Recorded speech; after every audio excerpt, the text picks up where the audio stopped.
Hello, I'm Alice Bolte from capeandapron.com, and I'm here to talk to you about having your home environment 100% baby ready, room by room, so you can be confident walking back through your front door carrying your brand new baby.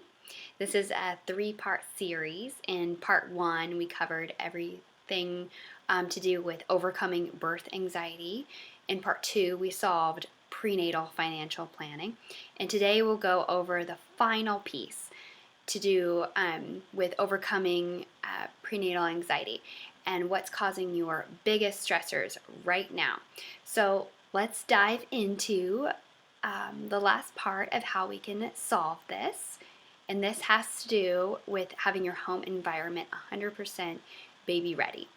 So likely you have nested to epic proportions right now if you're in the first time mom club especially, and if you're in the end of your pregnancy.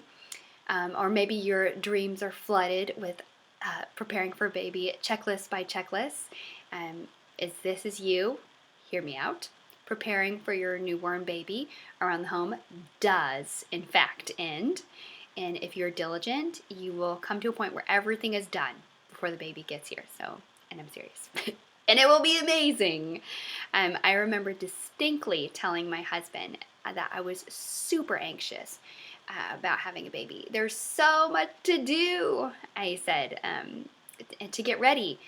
And I said, I don't think I will be any less nervous or anxious when we're done with everything. I couldn't even see any light at the end of the tunnel out of that dark hole that I was in. And the wonderful, awesome, amazing thing was I was wrong. I was so wrong. After we had the nursery done, all the necessities put together, the hospital bags packed, the car seat was installed properly, and our budget was set, that prenatal class was taken, all the rooms were done, a gigantic weight lifted off of my shoulders. I seriously felt like I could breathe again, and I was ready to have our baby. And you can be too. I've created a complete list to walk through finalizing everything around your home. And my goal here is to allow you to finally sleep easy, actually feel ready to have your baby, and be at peace with every single thing that you need to do. So let's dive in. So we're going to talk about three things here. The first is food prep and kitchen prep. And I know that you probably heard some of these things, so let's just I'm going to talk to you about the things you probably haven't heard now that I've had a couple of children, and what helped and what didn't help, and what finally made that stress just go away. So I cannot emphasize enough how helpful it is to have a freezer full of food after your newborn comes home. So I had this particular to-do on the checklist for our first child.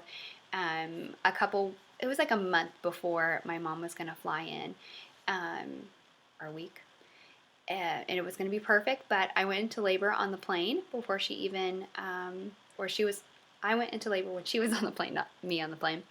And so we weren't able to do this, but we did have a meal train set, and she did freezer meal prep, which was amazing. After I brought our baby home, or while we were in the hospital. So it was a check off the to-do list eventually. So I would recommend doing that at least a month before your baby is due. Freezer meal prep. I love the Living Well Spending Less 10 meals in 1 hour plan. I will put the link in the comments below because we use that for meal prepping for our second child, and it was awesome. It took 3 of us an hour to do 20 meals, and we were very particular about it and labeling everything, so probably take you less time. And then from then on, we just use that meal plan for ever, and we still do. So the second thing is having your whole home stockpiled. So you just I kind of toss this aside, oh, whatever, having our home stockpiled. But then you run out of toilet paper and or basic things that you use to cook with all the time, like olive oil or milk. And it's just the most, when you're not sleeping and you're super stressed out and recovering from a major medical event, that kind of stuff, you just don't want to do it. And you don't want to send anyone away. You don't want to send your help out to go get something so tedious that you could have had beforehand. So I would really recommend stockpiling just basic household necessities.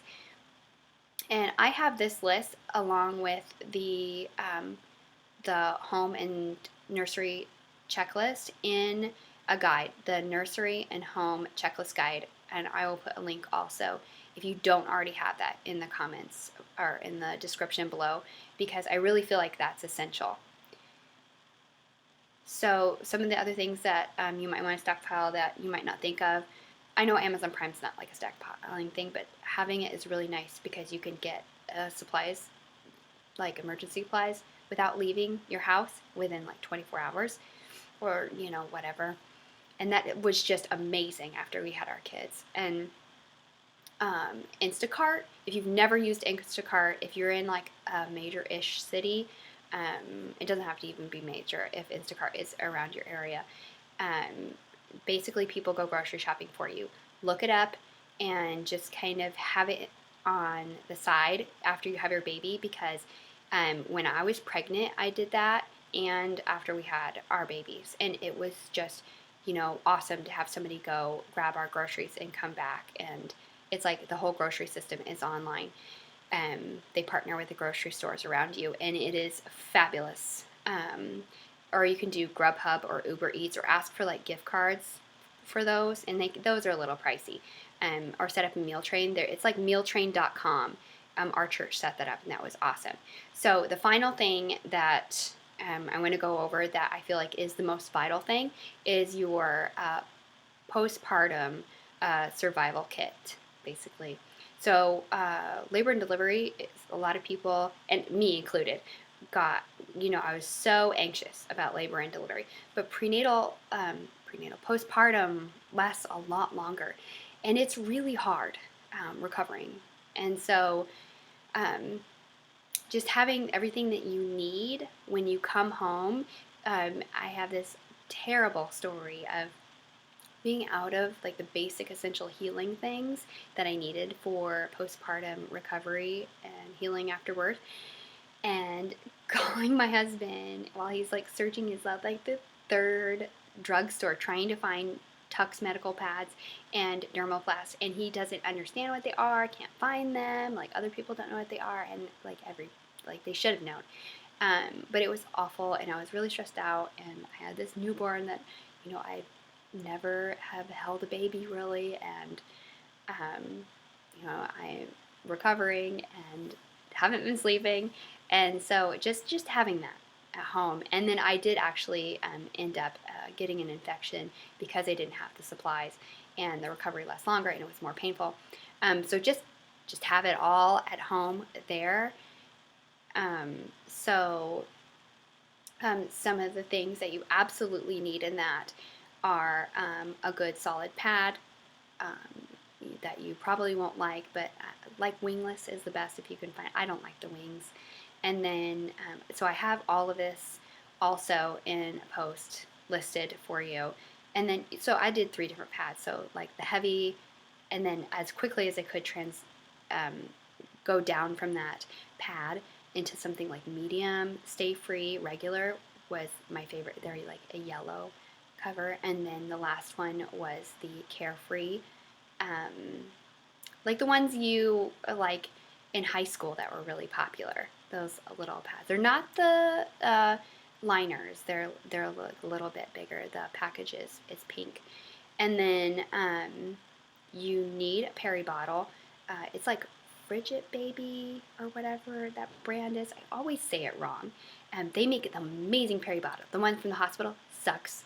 Just throw it in your purse or your diaper bag or your extra bathroom that you might be in, and use the one, this good one. And then Dermoplast or Earth Mama perennial spray. Hopefully I'm saying all these brands correctly. I always get like a little like, oh no, I'm saying their names wrong. But Dermoplast is not a natural, but it's like icy hot without the hot. It's the cold cooling sensation, and it was amazing and helped. And because stitches and everything down there. And then the Earth Mama, a lot of people prefer that because it's a natural spray, but it doesn't have that cooling sensation. It smells really nice. But I used, during our second pregnancy, I got, or postpartum, I got both just to try both of them out. You could get both. And then Tuck's medical pads are, I feel like, just essential. It's just like this cooling pad that you put in on top of your, it's just thin on top of your pad. Excuse me. I'm recovering from a cold.